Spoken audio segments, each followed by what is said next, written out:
സുഹൃത്തുക്കളെ നമസ്കാരം. ഞാൻ അഭിമന്യു ചാലക്കുടി.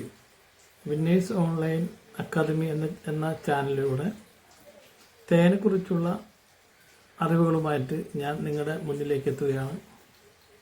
ഒരു മാസം നീളുന്ന, അതായത് ഓരോ എപ്പിസോഡുകളും 10 വെച്ചിട്ട് ഓരോ ദിവസവും ഓരോ അറിവുകൾ നിങ്ങളുടെ മുന്നിലേക്ക് ഇൻസ്റ്റാഗ്രാം വഴിയും ഫേസ്ബുക്ക് വഴിയും യൂട്യൂബ് ചാനൽ വഴിയും എത്തുന്നു. നമ്മളെല്ലാവരും തേൻ കഴിച്ചിട്ടുള്ളവരാണ്. തേനെക്കുറിച്ച് നമുക്ക് എല്ലാവർക്കും അറിയാം.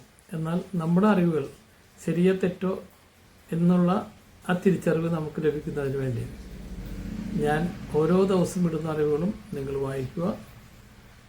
ആ അറിവുകൾ നിങ്ങൾക്ക് ആദ്യമായിട്ടാണെങ്കിൽ തീർച്ചയായിട്ടും നിങ്ങളുടെ സുഹൃത്തുക്കൾക്ക് അയച്ചു കൊടുക്കുക. അപ്പോൾ ആദ്യത്തെ അറിവുമായിട്ട് നാളെ നമുക്ക് കാണാം. ആദ്യത്തെ അറിവ്: തേൻ ക്രിസ്റ്റൽ രൂപത്തിൽ ആകുന്നത് എന്തുകൊണ്ട്? നമ്മുടെ ശ്രദ്ധയിൽപ്പെട്ടിട്ടുണ്ടാവും, തേൻ പഞ്ചസാര പോലെ തരിതരിയായി എന്ന് കാണുന്നത് നമ്മൾ കണ്ടിട്ടുണ്ടാവും. എന്നാൽ എന്തുകൊണ്ടാണ് തേൻ ക്രിസ്റ്റൽ രൂപത്തിലാവുന്നത്? ഈ അറിവുമായിട്ട് നമുക്ക് നാളെ കാണാം. അപ്പോൾ എല്ലാവരും ഷെയർ ചെയ്യുക, ലൈക്ക് ചെയ്യുക.